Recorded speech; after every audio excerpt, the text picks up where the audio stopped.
Ibu bapak, saudari-saudara, sobat Komsos yang terkasih dalam Kristus, selamat berjumpa kembali dengan Renungan Minggu Komsos Gereja Santa Maria Immaculata Paroki Tarakan.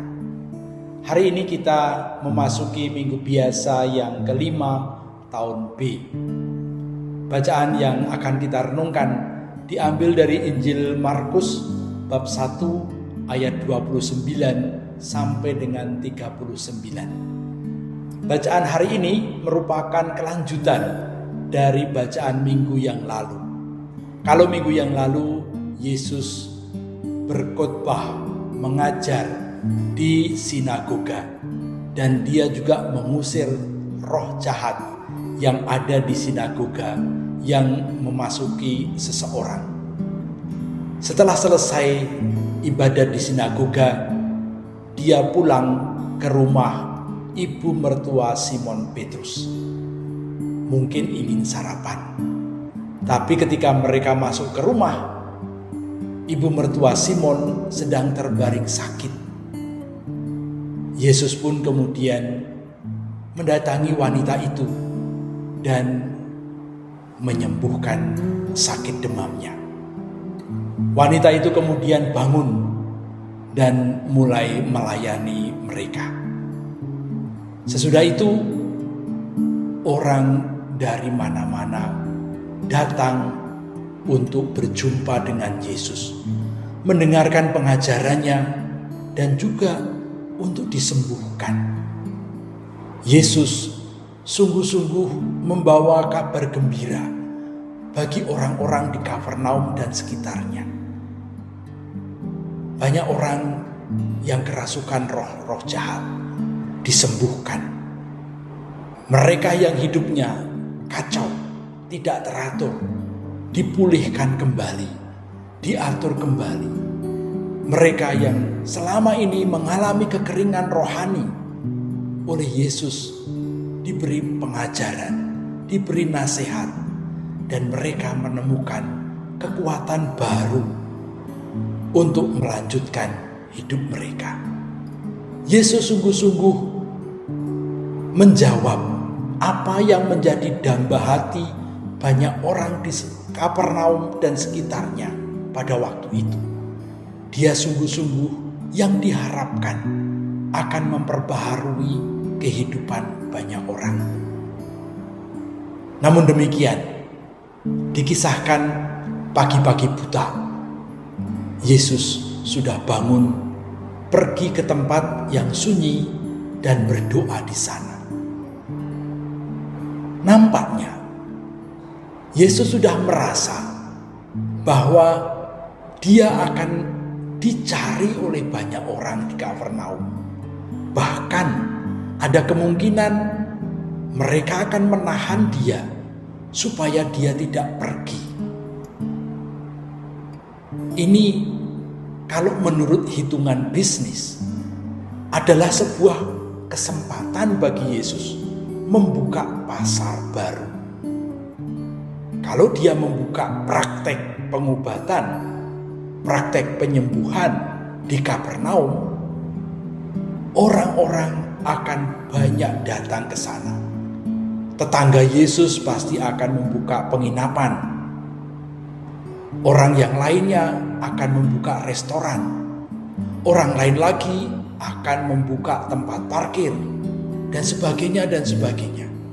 Dan Kapernaum akan menjadi kota yang terkenal dan ramai. Dan Yesus merasa bahwa ini adalah godaan yang akan mengganggu dia. Maka ketika pagi-pagi itu, setelah dia berdoa, para murid menemui dia dan mengatakan kepadanya, "Semua orang mencari engkau." Reaksi Yesus sungguh mengagetkan. Marilah kita pergi ke kota-kota lain, sebab di sana aku juga harus mewartakan Injil. Inilah sebuah sikap lepas bebas dari Yesus. Yesus tidak mau menjadi orang yang eksklusif. Yesus tidak mau dikuasai juga oleh motivasi-motivasi yang egosentris, membuat dirinya terkenal, membuat dirinya hebat. Kalau Yesus hanya tinggal di Kafarnaum, dia nanti akan hanya dikenal sebagai seorang tabib, sebagai seorang penyembuh, tapi bukan sebagai seorang yang menghadirkan kedatangan kerajaan Allah. Bukan seorang yang membawa kehadiran ilahi kepada manusia. Oleh karena itu, Yesus memutuskan untuk pergi, meninggalkan Kafarnaum dan ke kota-kota yang lain. Yesus ingin mewartakan Injil, bukan untuk sekelompok orang saja, tetapi untuk semua orang.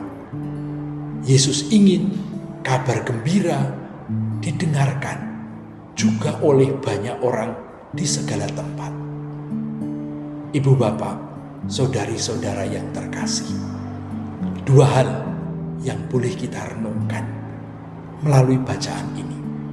Yang pertama adalah sikap ibu mertua Simon Petrus. Setelah disembuhkan, dia kemudian melayani Yesus dan semua orang yang ada di rumah itu. Satu langkah pembaharuan hidup.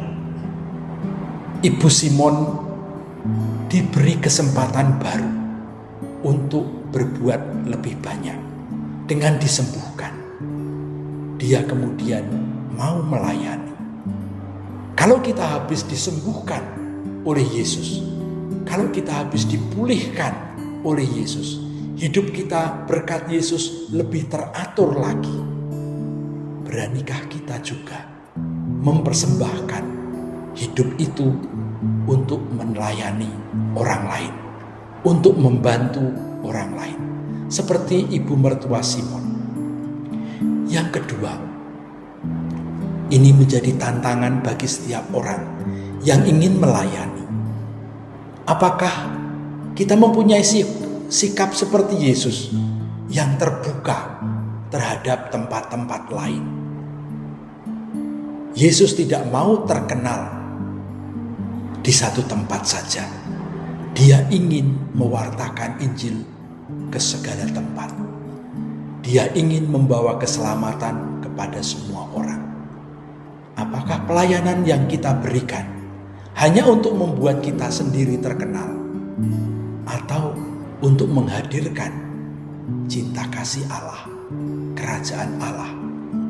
Semoga dimanapun kita melayani, kita selalu menghadirkan Kristus yang membawa keteraturan dan kebaikan.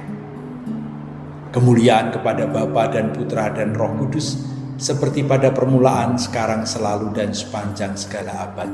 Amin.